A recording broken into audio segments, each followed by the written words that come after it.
कोरोनानंतर आता जगात हंता व्हायरसचं नाव समोर येत आहे। जेव्हा कुठल्याही नवीन व्हायरसचं नाव समोर येतं तेव्हा लोकांच्या मनात पहिला प्रश्न येतो, आता पुन्हा लॉकडाऊन येणार आहे का?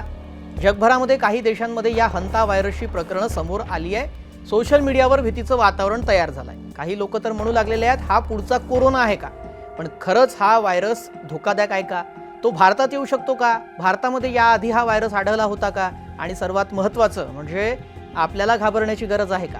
याच सर्व प्रश्नांची उत्तर मी पुढच्या काही मिनिटात तुम्हाला पटकन सांगतो। व्हिडिओ पूर्ण पहा। नमस्कार, मी श्रेयस पांडे, तुम्ही पाहताय न्यूज 18 मराठी। सर्वात आधी हा हंता व्हायरस नेमकं काय ते आपण जाणून घेऊया। हंता व्हायरस हा काही नवीन व्हायरस नाही आहे। हा व्हायरस अनेक वर्षांपासून जगात अस्तित्वात आहे। म्हणजे कोरोनासारखा अचानक 2020 मध्ये जन्माला आलेला व्हायरस नाही आहे। हा एक असा विषाणू आहे जो मुख्यतः उंदरांमधून माणसांमध्ये पसरतो। विशेषतः जंगली उंदीर, गोदामातले उंदीर किंवा शेतात फिरणारे उंदीर यांच्यामध्ये हा व्हायरस आढळतो। जेव्हा संक्रमित उंदरांची लघवी, विष्ठा किंवा लाळ हवेमध्ये मिसळते आणि ती हवा माणसाच्या शरीरात जाते तेव्हा संसर्ग होऊ शकतो। म्हणजे हा व्हायरस थेट उंदरांच्या संपर्कातून पसरतो। आता हा व्हायरस नेमका आतमध्ये तुमच्या कसा येऊ शकतो किंवा पसरतो कसा? समजा एखादं जुनं गोदाम आहे किंवा एखादं बंद घर आहे, अनेक दिवसांपासून साफ केलेलं नाही आहे, तिथं उंदरांनी विष्ठा केली असेल, लघवी केली असेल, आता तुम्ही अचानक झाडू मारायला गेलात तर त्या धुळीसोबत व्हायरस हवेत उडू शकतो आणि श्वासातून तुमच्या शरीरात जाऊ शकतो।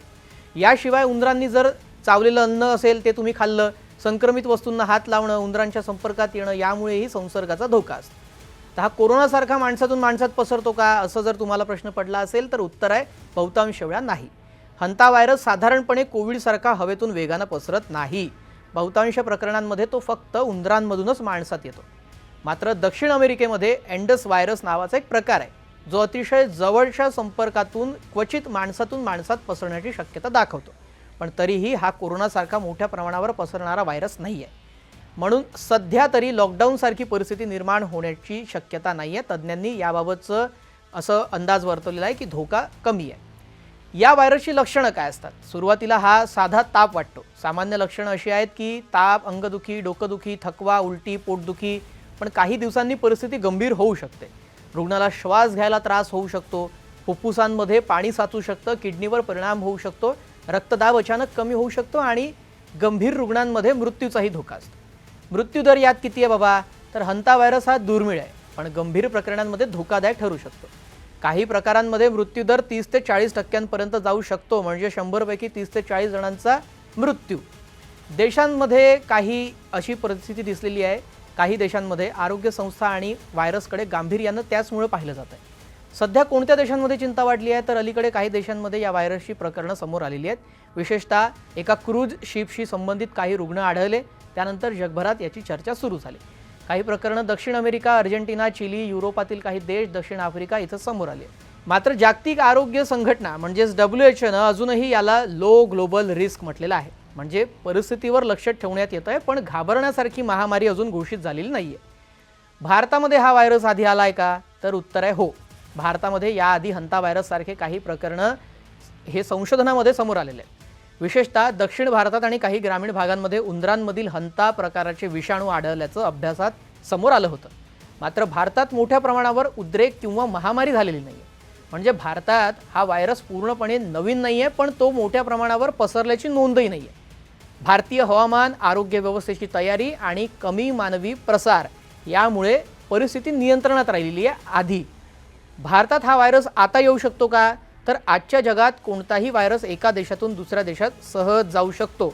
आंतरराष्ट्रीय प्रवास, विमानसेवा, जहाजं, पर्यटन हे सगळं यातून सुरू असतं आणि म्हणून तांत्रिकदृष्ट्या भारतात प्रकरणं येऊ शकतात।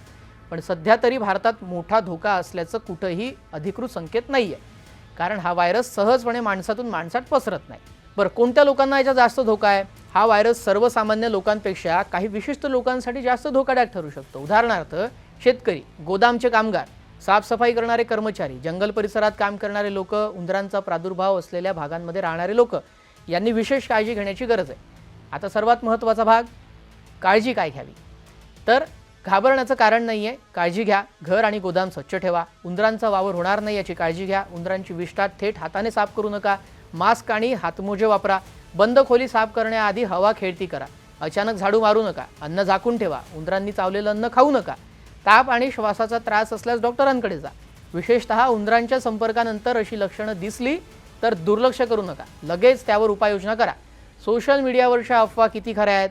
सध्या सोशल मीडियावर अनेक व्हिडिओ फिरतायत. काही लोक म्हणतायत हा पुढचा कोरोना आहे, पण तज्ज्ञ स्पष्टपणे सांगतात हा कोविडसारखा वेगानं पसरणारा व्हायरस नाही आहे. सध्या महामारीसारखी परिस्थिती नाही आहे, पण सावध राहणं आवश्यक आहे. म्हणून सोशल मीडियावरील प्रत्येक मेसेजवर विश्वास ठेवू नका आणि आपल्या मित्रांना आणि या इतर लोकांना याबाबत माहिती द्या. हंता व्हायरस हा गंभीर असला तरी सध्या तो कोविडसारखा जागतिक धोका बनलेला नाही आहे.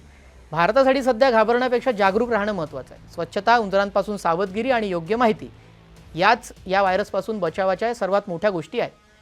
कारण अनेकदा व्हायरसपेक्षा अफवा जास्त वेगानं पसरतात. बरं, तुम्हाला काय वाटतं? जग कोरोनानंतर आता अशा व्हायरससाठी तयार झालं आहे का? आणि भारतात यासाठी अजून कोणती तयारी करायला हवी? तुमचं मत कमेंटमध्ये नक्की सांगा. भेटूयात पुढील नव्या एका ग्लोबल अपडेटसह. नमस्कार.